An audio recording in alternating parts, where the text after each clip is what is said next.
So this is renting rooms in Los Angeles, part two. I'm basically, I'm not a professional and all that. I guess in part one, which I didn't even label part one, and I probably won't. You'll just have to figure it out. But I covered basically safety and stuff and all that, and rent and some of the areas and all that. And then I guess basically, I mean, straight up, if you're worried about safety or whatever, you can just look at LAPD crime maps, look up LAPD, and then look up crime maps, look up CompuStat crime maps. Then you can also go look at LA Times and look up the crime maps and all that to get an idea of where you want to live or where you don't want to live and all that stuff. But if you're really concerned about safety and you're moving to Los Angeles, you probably really don't want to move to Los Angeles because it doesn't really matter where you live. Because like I said in the other video, I've lived in Beverly Hills, and the guy in the house out back was dealing drugs. And he had strange people over all the time that like had nowhere else to go, and they would just party and do cocaine until late in the night and early in the morning. And that was in Beverly Hills, so there's no frickin' sanctuary no matter where you live, and crime can happen anywhere, anytime. And basically, I guess maybe I should just cover they're gonna lie about everything. They're going to ask you, oh, it's a quiet place, do you take drugs and all that stuff. And what they're doing is they're just feeling you out because they take drugs, they drink, they're alcoholics or whatever, and they stay up all night and party. And so they want to see if you do too, when they're interviewing you. And they say that even in the Craigslist ads, we don't want people with drugs and all this and that. But see, seriously, what they're thinking is they want to start you on drugs. They want to get you into their program. So they want you all up all night and doing drugs with them. And that's most of the places you find here in Los Angeles are going to be like that. Or the neighbors are going to make freaking noise. So it's inevitable. Then the other thing they're not going to tell you about is the bed bugs. Yeah.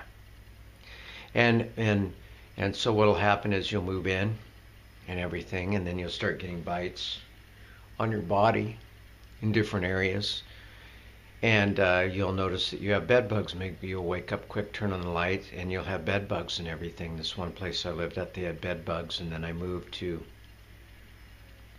another place within the real estate agents had another, like I was in the main building, they had another house, and they moved me into that. And what happens, so they spray that one that I was just in that they lied to me about, and they didn't tell me it had bed bugs, and they knew. They frickin' lied, And so they moved me into the second unit, and what happens? I start getting bite there. So it's totally infested.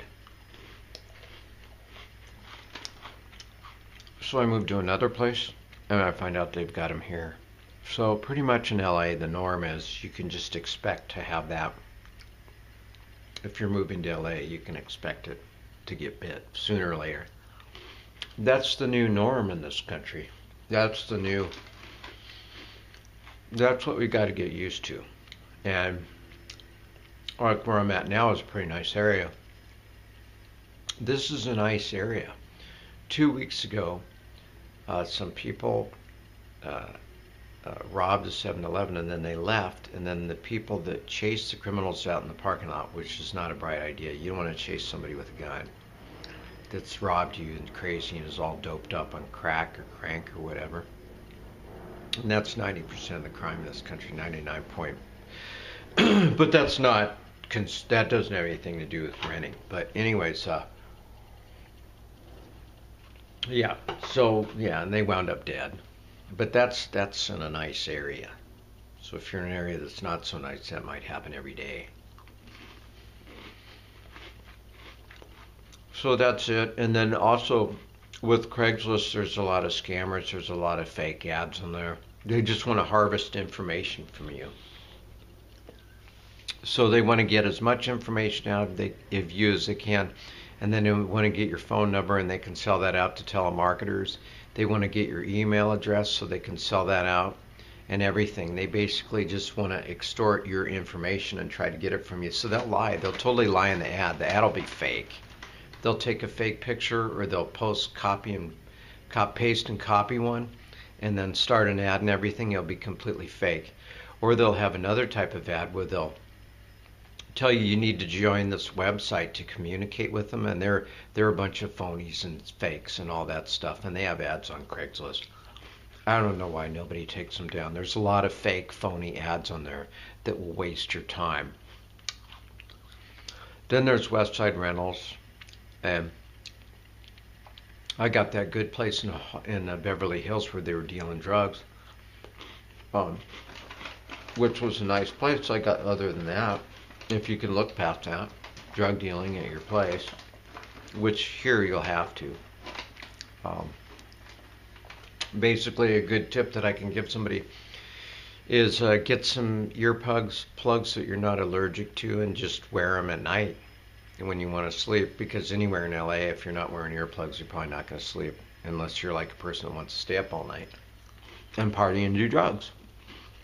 So that's it for the most part. And then there's a lot of people who just blatantly put ads on there. Like I saw one looking for a cuddle buddy.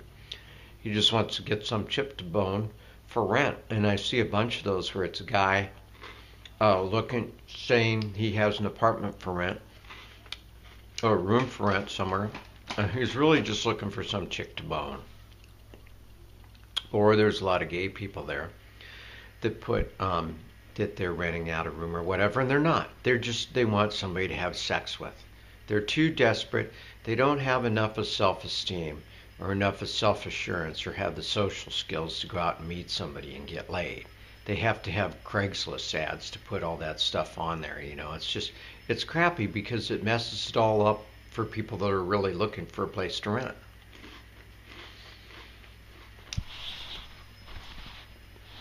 Then there's the Algerian or the Nigerian or whatever you want to call it. There's the people that don't even live in this country, and they put fake ads up, and then they want to have you. They'll give you the keys to this place and all that stuff, and you send them money. They had to leave because of work, or their kid got sick. They're really good at lying. They'll say their kid got sick and needed urgent medical care, and so they had to go to the country or place where the kid was getting the medical care, and so they had to have their place up for rent, and they didn't have time to put it on Craigslist or anything or meet the people. So you FedEx them or however they send the money, Instagram or Smokeagram or whatever. Smokeagram, I think it is, or Instagram, I don't know, or Snortagram, but those money services and all that stuff, PayPal, PayEnemy, whatever, and so you send the money, and then they just take the money and they laugh at you, and you basically are homeless. And they even use like legitimate apartments, advertisements and all that stuff, and they just copy and paste them and change a few of the words. And there's a lot of that going on. And then the lease thing's a total scam. It's like you get in there and all that, and then you find out that they're dealing drugs and all that stuff, and then you want out, and they don't want to get your money back. They want you to pay for a year for an empty room that you're not even going to live there.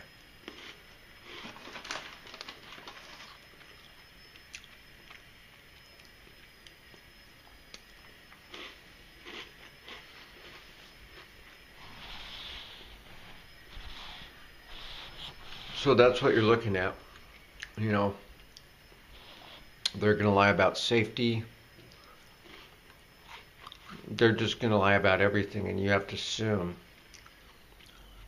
that they're just lying about everything and not believe a word you say.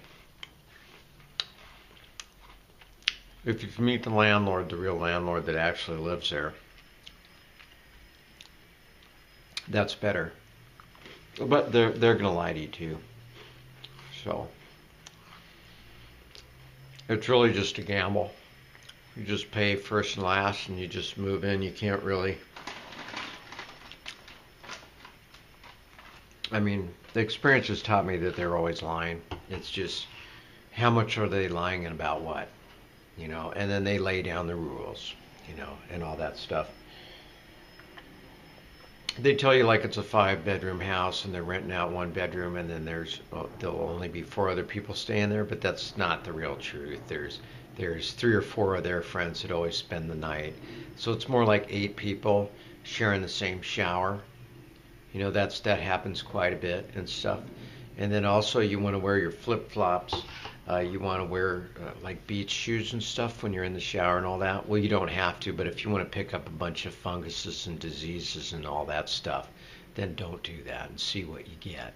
You can get foot warts and all kinds of things, and then like putting stuff on the toilet paper lid, toilet paper on the, because they could have scabs or scabies or crabs or whatever, or bed bugs, and you don't really know about that either. And they'll blame it on you if they can.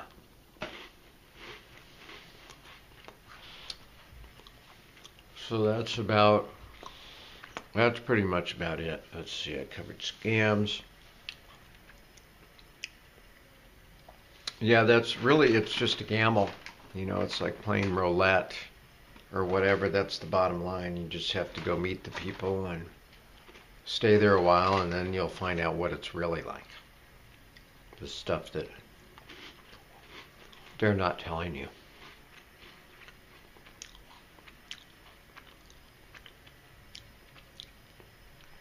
Yeah, that's about it.